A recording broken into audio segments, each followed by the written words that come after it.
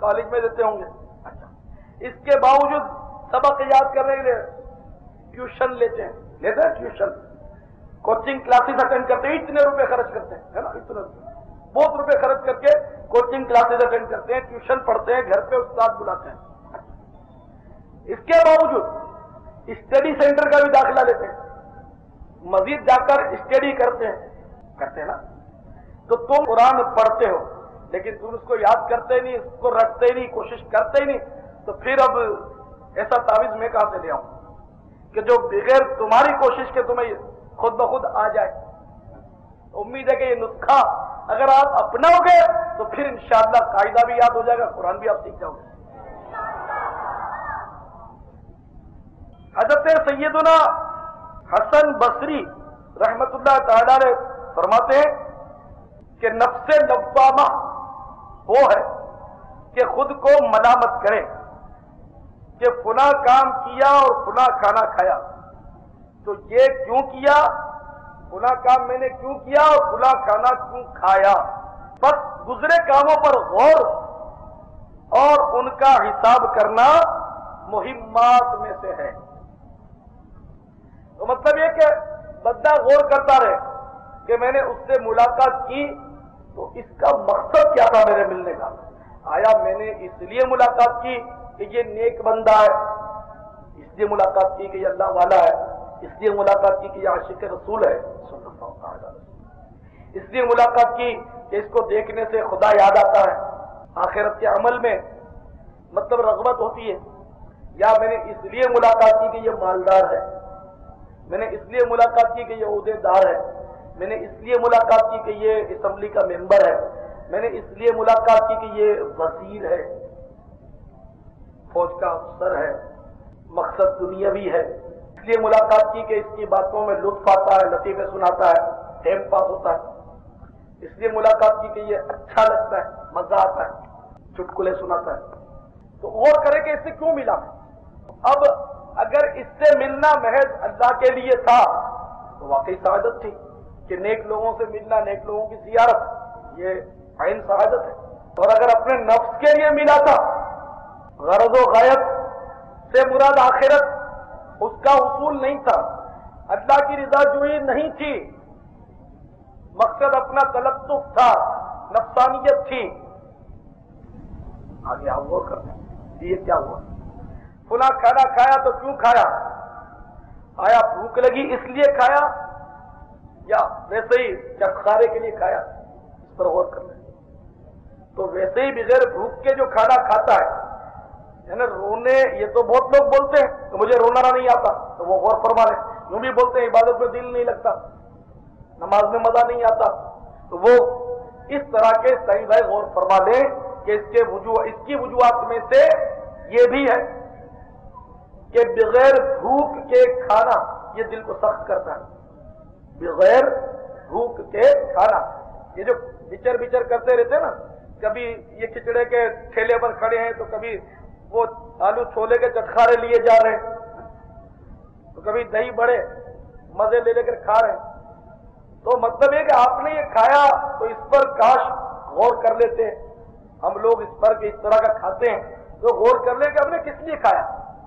اگر بھوک لگی تھی کھانا تو کوئی حرج نہیں تھی، ویسے ہی ٹیسٹ کے لیے ہم نے کھانا کھایا تو پھر یہ چیز دل کی سختی کا امام غزالی رحمۃ اللہ علیہ نے لکھا ہے کسی کے حوالے سے کہ 3 چیزیں دل کو سخت کرنے کی. ایک تو یہی بغیر بھوک کے کھانا، دوسرا بغیر ضرورت کے کلام، تیسرا بغیر تعجب کے ہنسی.